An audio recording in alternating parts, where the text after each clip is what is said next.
Video we're going to go through solving differential equations, in particular just looking at some general solutions of differential equations and what the solutions look like, and also the method of separating the variables.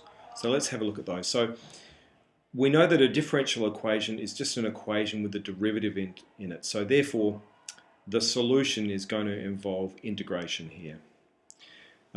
Here's two really simple differential equations that are solved by very different means.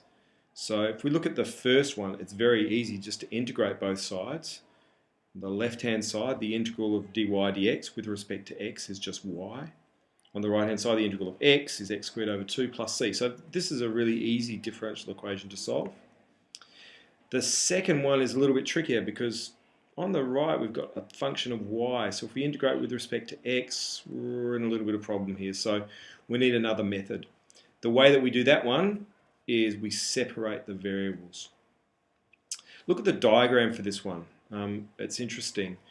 This differential equation says the slope is always equal to the y value at any point.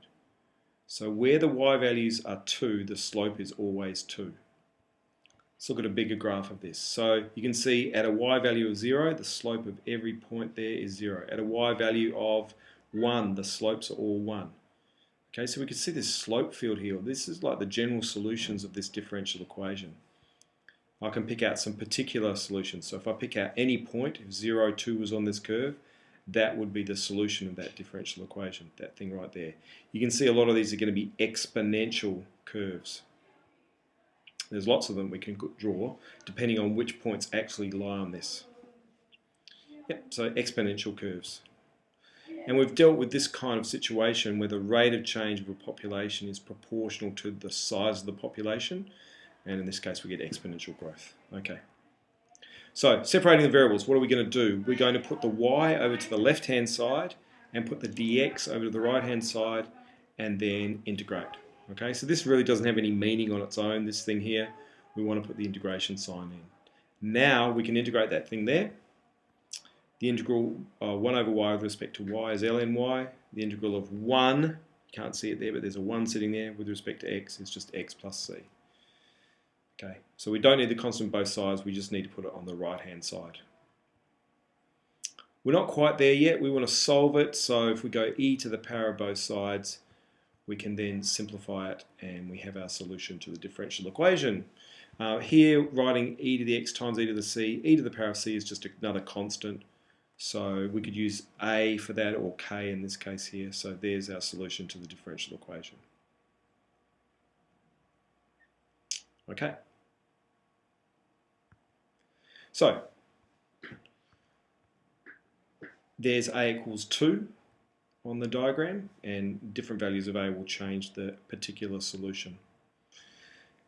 This particular differential equation is very important. We've talked about the number of different places that this crops up. So many different places. Compound interest, half-life of chemical elements, all kinds of things.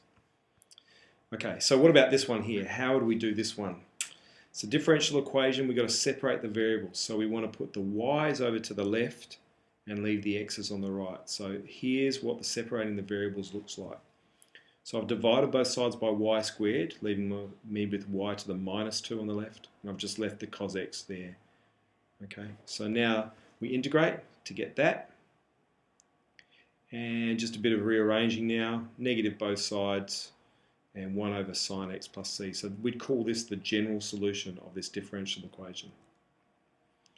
You can have a look at the field, that's pretty funky there, all the different curves that we can get from this differential equation, not quite as simple as the other one. Okay, what about this one? This one is really tricky now because we've got an x, we've got an xy. How do we get the y over to the left hand side there? We can't subtract xy because then we'll have an x over here. We can't divide by y because then we'll have x divided by y here. You may see the correct method of getting the y over to the left hand side. Here it is. No good dividing by y. So if we factorise on the right hand side, we get x as a common factor, and now we can divide both sides by 1 plus y. Okay, we do that and we get that. Then we're neatly separating out the variables. Y's on the left, x's on the right. We have the integral signs. We can now integrate. It's a simple integral. And then go on and solve the differential equation.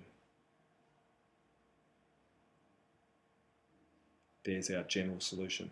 If you're given more information here, such as a value of x and a value of y, that will allow you then to find out what the value of a is, and then you have a particular solution to the differential equation.